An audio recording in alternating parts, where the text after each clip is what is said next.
नमस्कार दोस्तों, स्वागत है आपका हमारे चैनल पर। दोस्तों, अधूरा ज्ञान बहुत खतरनाक होता है। भारतीय संस्कृति और धर्म में 33 करोड़ देवी देवताओं की अवधारणा बहुत प्रचलित है।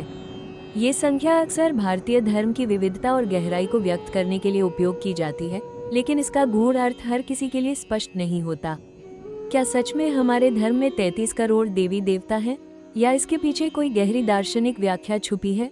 आइए इस रहस्य पर प्रकाश डालें।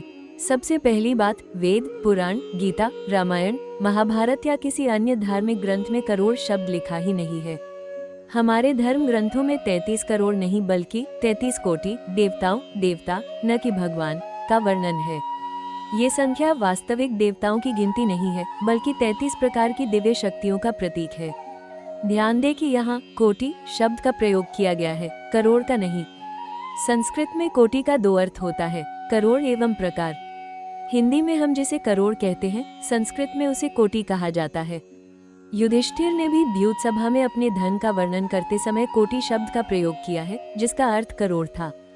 किंतु दुर्भाग्य है कि आधुनिक काल के विद्वानों ने 33 कोटि देवताओं का भी अर्थ सीधा सीधा अनुवाद कर करोड़ निकाल लिया। इन 33 में से 12 आदित्य हैं। महर्षि कश्यप और दक्ष पुत्री अदिति से उत्पन्न 12 पुत्र आदित्य कहलाते हैं। अपनी माता अदिति के कारण उन्हें आदित्य कहा जाता है। वैसे तो देवताओं की संख्या कहीं अधिक है, किंतु आदित्यों में इन प्रमुख देवताओं की ही गिनती होती है। इन्हें ही देवता कहा जाता है। इंद्र देवताओं के राजा कहलाते हैं। ये 12 आदित्य वर्ष के 12 मासों का प्रतिनिधित्व करते हैं। ये हैं विवस्वान, सूर्य, आर्यमन, त्वष्ट, सविता, भग, धात्री, मित्र, वरुण, अंश, पूषण, इंद्र, विष्णु, वामन के रूप में। 8 वसु हैं। ये भगवान विष्णु और देवराज इंद्र के रक्षक माने जाते हैं। रामायण में इन्हें महर्षि कश्यप और दक्षपुत्री अदिति का पुत्र बताया गया है, किंतु महाभारत में इन्हें ब्रह्मपुत्र मनु की संतान कहा गया है। ये पंचमहाभूतों पृथ्वी, अग्नि, जल, पवन और आकाश तथा 3 मुख्य खगोलीय पिंडों सूर्य, चंद्र एवं नक्षत्रों का प्रतिनिधित्व करते हैं। ये हैं अप, जल का प्रतिनिधित्व करते हैं। ध्रुव, नक्षत्रों का प्रतिनिधित्व करते हैं। सोम, चंद्र का प्रतिनिधित्व करते हैं। धर, पृथ्वी का प्रतिनिधित्व करते हैं।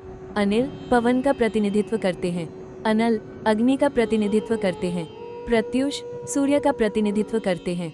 प्रभास, आकाश का प्रतिनिधित्व करते हैं। यही वो वसु हैं जिन्हें श्राप के कारण गंगापुत्र भीष्म के रूप में जन्म लेना पड़ा था।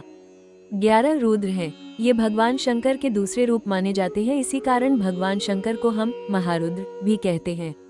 कहा जाता है कि इनकी सभी की उत्पत्ति भगवान शंकर से ही हुई है। इन्हें परमपिता ब्रह्मा और सुरभि, सभी गायों की माता की संतान भी माना जाता है। ये हैं कपाली, पिंगल, भीम, विरूपाक्ष, विलोहित, शास्ता, अजपाद, आपेबुध्य, शंभु, चंड, भव। 2 अश्विनी कुमार हैं। इन्हें देवताओं का राजवैद्य माना तथा औषधियों का स्वामी माना जाता है। ये 2 जुड़वे भाई हैं, जिनमें नासत्य बड़े हैं, जिनके माता पिता विवस्वान और सरन्यु हैं। ये सूर्योदय, नासत्य और सूर्यास्त दसरा का प्रतिनिधित्व करते हैं। नासत्य महाभारत में ये माद्रीपुत्र नकुल के रूप में जन्मे। दसरा महाभारत में ये माद्रीपुत्र सहदेव के रूप में जन्मे। तो इस प्रकार ये 33 कोटि देवताओं का वर्णन है। कई लोग ये प्रश्न पूछते हैं कि अगर यही 33 देवता हैं, तो अन्य देवता जैसे कार्तिकेय, गणेश, दुर्गा, काली इत्यादि का वर्णन कहाँ आता है? ये 33 प्रमुख देवताओं का केवल एक समूह है। इनके अतिरिक्त भी कई और देवी देवता हैं, लेकिन अब से उनकी संख्या 33 करोड़ समझने की भूल ना करें। अगर आपको ये जानकारी पसंद आई हो तो इस वीडियो को लाइक और शेयर करना न भूलें। हमारे चैनल को सब्सक्राइब करें और ऐसी ही पौराणिक कहानियों के लिए जुड़े रहें। मिलते हैं अगले वीडियो में, तब तक के लिए नमस्कार।